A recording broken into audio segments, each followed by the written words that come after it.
Hare. Your mobile is also there anytime. Call comes. Yes. Now this question has come. Rishabhadeva has taken up the throne. And this point we always discuss. That alone nobody can manage. Lord Rama also took up the throne. The first condition was that all the people agree to follow Varnashrama Dharma. Correct? If the people don't cooperate, no administrator can run the country. This is one of the mistakes people have today. People say city is not clean, but they themselves are the biggest pollutant. They spit everywhere, they throw everywhere. What can anybody do? You see in the train you travel, everywhere people spit or throw, and they make the left and right side of the train a dustbin, nice big dustbin. So like that, people have to cooperate. So Rishabhadeva now, for that doing, he was personally in the Grihastha ashram. He had 100 children.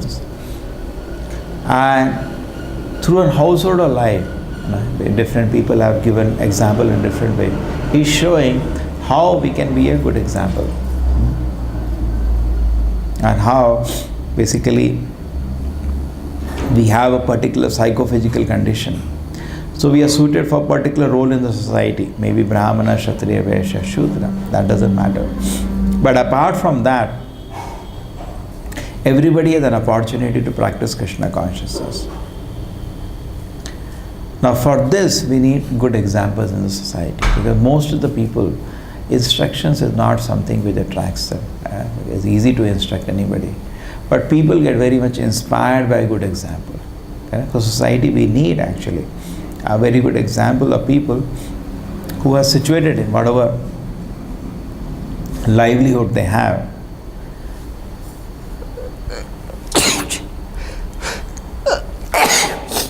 At the same time, they are practicing Krishna consciousness. So one side, their psychophysical condition is, they have professional satisfaction, some kind of an engagement. And at the same time, with the result of that, they're serving Krishna. And the society is getting an example. I can be a doctor, I can be an engineer, I can be a lawyer. At the same time, I can further the process of Krishna consciousness. There was a time when the Grihasthas, Prabhupada told the Grihasthas, if the expenses are more, if the expenses are simple, we can maintain. If the expenses are more, let them work outside. Some Grihastha came to Prabhupada, Prabhupada fine, then how will a worker maintain Krishna consciousness? So Prabhupada said, I was doing that. It's not that, giving some. He has himself given an example. He was an householder. Order of his guru was there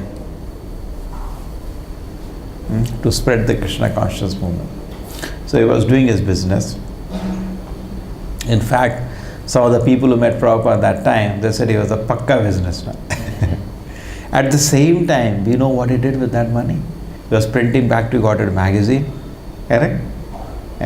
And with this completely trying somehow to establish a Krishna consciousness with all the resources he had. Somehow he was trying, let it start somehow. And he was not thinking on a small scale. He used to print that Bhakti Godhead magazine and some issues of that sent around the world. No small mission, no small vision, everything.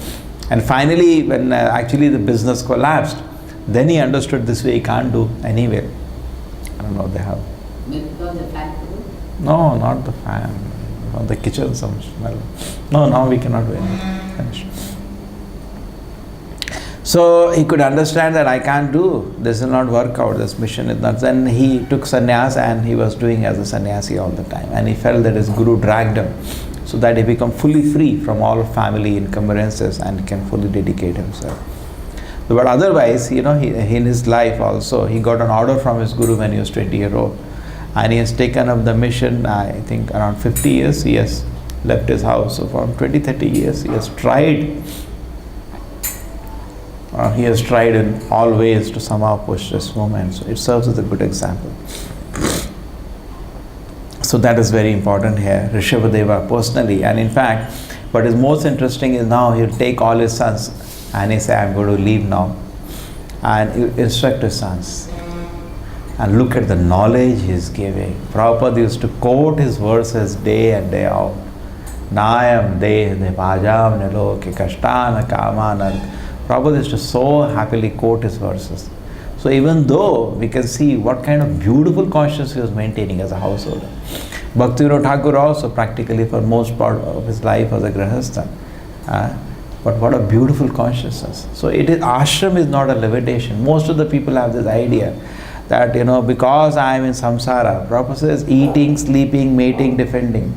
If you know the goal of life, it can be devoted. Today, people don't know the goal of life. Therefore, these things, instead of dovetailing for Krishna's service, it's like suppose you have to go from here to a particular place. Whatever you have, the vehicle, you will use it to reach there.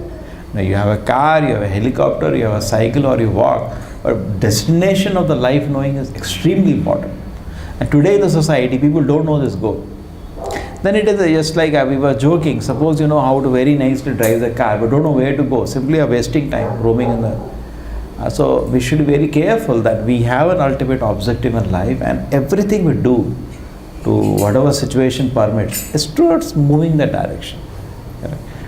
So this is, and not only we can do, if we can take some more people along in the same direction. Just like Bhaktivinoda Thakur used to say, Radha Krishna bolo, Sange chalo.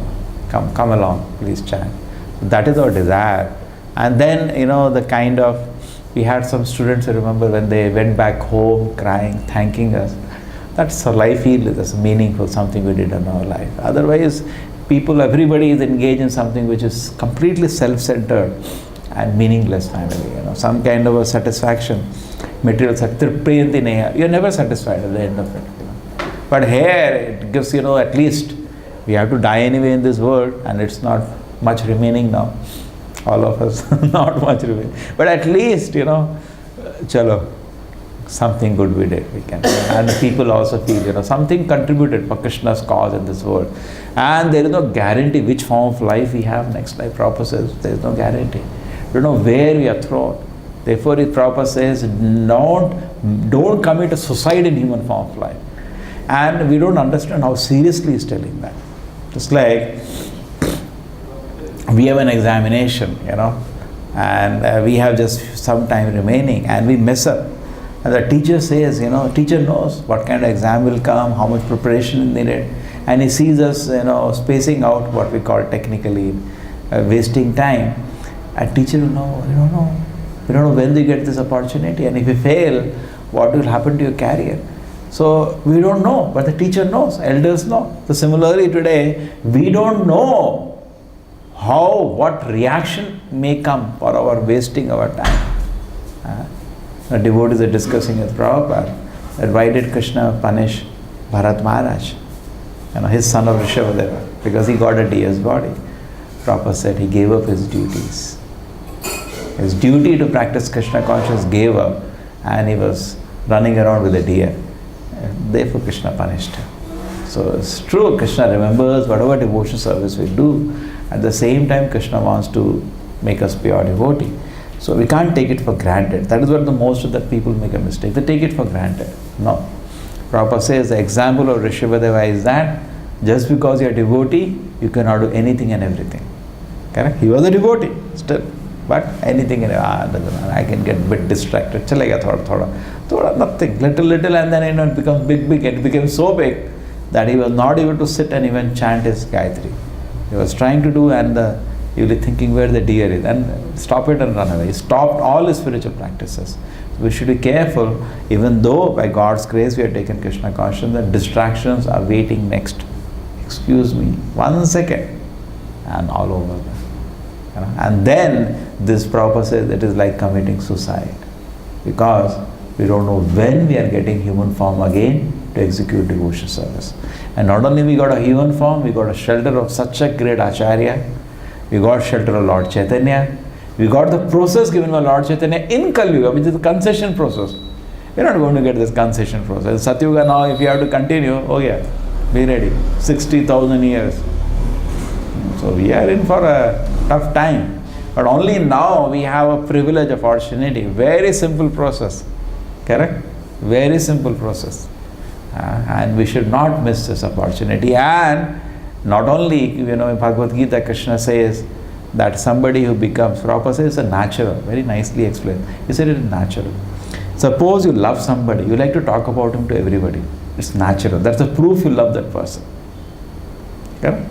Today morning what he was doing, then parents love a child, they talk about the child.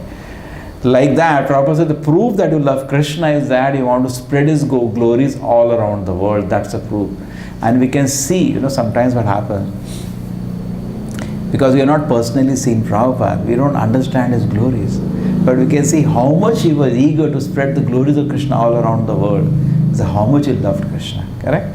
What risk he has taken and how much he was, telling people, spread, go to this country, go to that. Disciples brought to Prabhupada that atlas, seeing his mood. And he used to say, yes, Brahmananda, you go to Africa. He was, he was just moment has started, some 10 people are there with him. He's thinking about going all around the world. And then, one day devotee is talking about some Swamiji, some Guruji. Prabhupada said, don't worry. 1968, this is 2 years movement has started, maybe 3-4 centers. Our movement is bigger than all the ashram, all the ammas, all the gurus. Just keep doing the Sankirtana. What confidence he's having. He's himself at the fag end of his life. Correct? And he had just gone to India and come back. His health collapsed. And he's saying this will spread everywhere.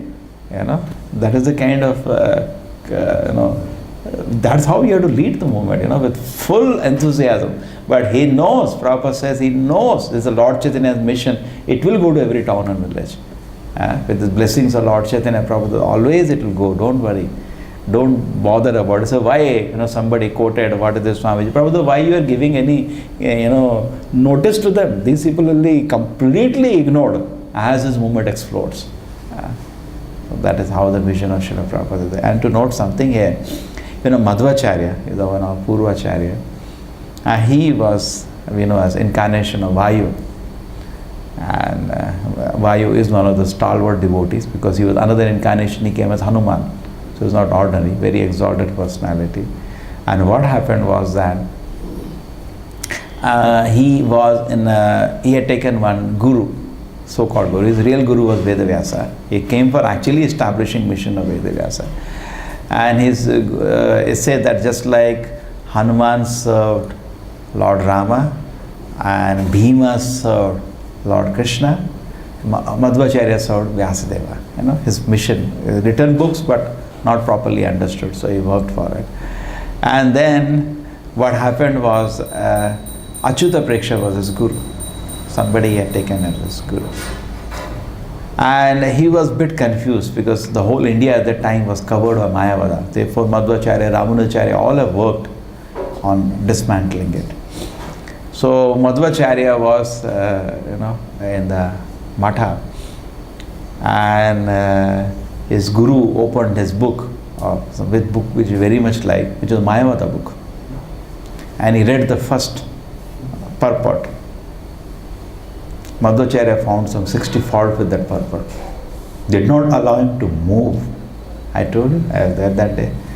Even when he was a small child, mother had taken him to the lap of his mother. And somebody was explaining some Purana, again some story in a Mayavada way, giving a Mayavada explanation of the story. He said, this is not what Vedavyasa said. That person, a small child. And then you tell. He told, what's the real meaning of the story? You're taking a wrong interpretation. So he was like Nitya Siddha. Another instance what happened was here in the Matha, he has to take some guru, so he has taken some guru Achyuta Preksha. And he speaks, he is stunned now. For a few days he couldn't speak only. Because what to speak? He has been, out. Actually, disciple has defeated him. He's 64, something like that. He can't proceed with that book. It's very favorite and that time famous book. He closed the book and kept aside.